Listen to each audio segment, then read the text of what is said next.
Physics with Deepak Kumar के इस YouTube channel पर आपका स्वागत है। और जितने भी हमारे स्टूडेंट्स हैं जो जेई की प्रिपरेशन कर रहे हैं या नीट की प्रिपरेशन कर रहे हैं, उन सभी स्टूडेंट्स को 2022 की हार्दिक शुभकामनाएं।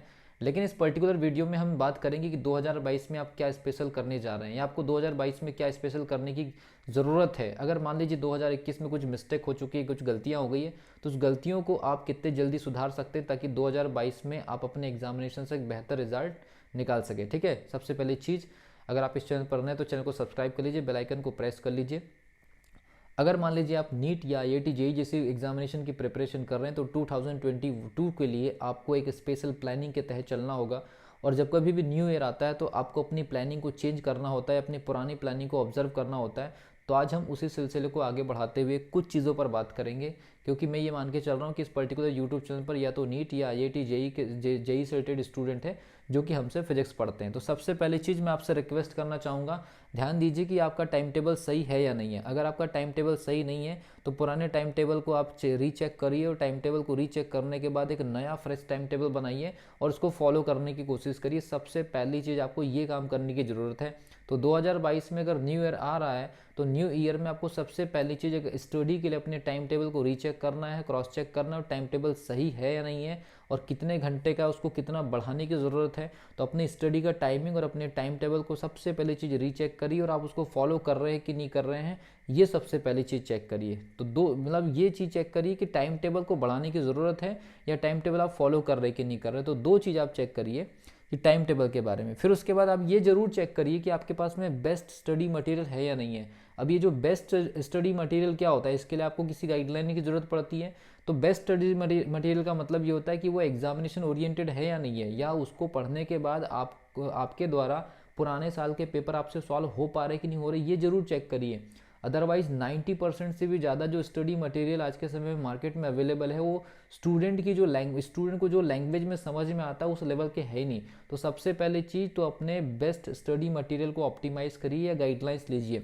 देन उसके बाद अप्रोच, अपनी पढ़ाई की जो अप्रोच है उसको रीचेक करिए। अगर आपकी अप्रोच अगर ठीक नहीं है तो फिर आप कोचिंग कर रहे हैं नहीं कर रहे हैं, आपके पास में बेस्ट स्टडी मटेरियल है नहीं है, टाइम टेबल को फॉलो कर रहे हैं नहीं कर रहे हैं, इसका कोई मतलब नहीं रह जाता। सबसे पहली चीज़ एग्जामिनेशन की जो डिमांड है उसके बेसिस पर आपको स्टडी करनी, इसलिए आपको अपनी अप्रोच पर फोकस करना है। अब जैसे मान लीजिए अप्रोच में सबसे पहले चीज़ टॉपिक वाइज स्टडी करने की अप्रोच होना चाहिए।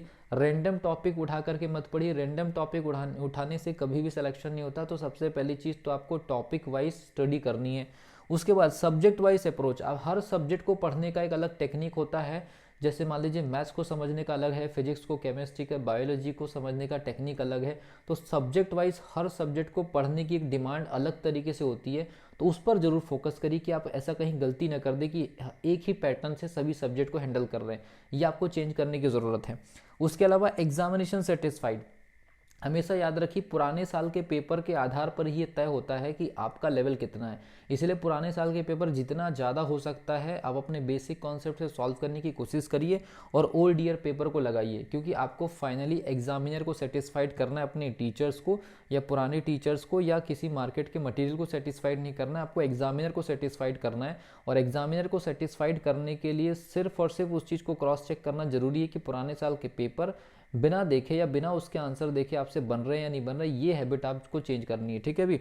उसके बाद एनालिसिस करके पढ़ने की हैबिट, आपको एनालिसिस हर टॉपिक में या हर सब्जेक्ट की हर यूनिट में जो स्पेशल टॉपिक होते हैं उनको एनालिसिस करके पढ़िए, या मतलब उसमें रीजनिंग असरेशन मतलब कथन निष्कर्ष निकाल करके पढ़िए, और क्वेश्चंस के कई सारे पहलुओं को टच करते हुए पढ़ने की हैबिट डालिए। ये आज के समय में बहुत ज़्यादा ज़रूरी है और 2022 में आपको ये करने की बहुत ज़्यादा ज़रूरत है। ठीक है।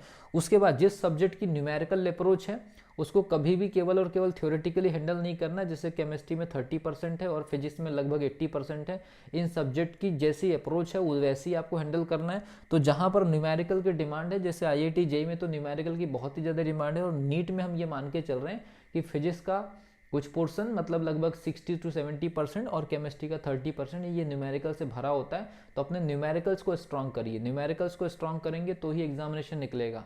उसके बाद फिर हम बात करते हैं कि जो आप टेस्ट लगा रहे हैं, टेस्ट आप जितने ज़्यादा लगा सकते हैं यूनिट वाइज टॉपिक वाइज लगाइए। जो टेस्ट होंगे वो टफ से टफ लगाइए, कठिन से कठिन क्वेश्चंस वाले जो टेस्ट है वो लगाइए।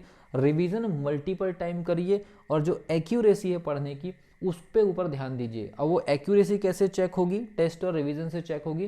तो ये सारे के सारे पॉइंट जो है, मतलब आपकी पूरी की पूरी प्रिपरेशन इन पॉइंट्स के आजू बाजू घूमती है। तो आपको क्या काम करना है, पिछले साल के कंपैरिजन में अगर आप एक फ्रेश स्टूडेंट है तो आपको नए इन्हीं पॉइंट के बेसिस पर एक नई प्लानिंग करनी, ताकि 2021 का जो न्यू ईयर है आपके लिए एक्चुअल में कुछ हो सके। तो ये जब तक आप नहीं करेंगे और एक बेंचमार्क सेट नहीं करेंगे कि हमको ये एग्जामिनेशन निकालना ही है, ताकि नेक्स्ट टाइम एक बार इस एग्जामिनेशन को क्लियर करने के बाद बार बार देने वाला जो प्रॉब्लम है वो हमेशा के लिए ख़त्म हो जाए, तो ये आपको फॉलो करना स्टार्ट करना तो चाहिए। तभी जाकर के न्यू ईयर का कोई मतलब रह जाएगा आप लोगों के लिए। मिलता हूँ अगली वीडियो में, तब तक के लिए wish you all the best.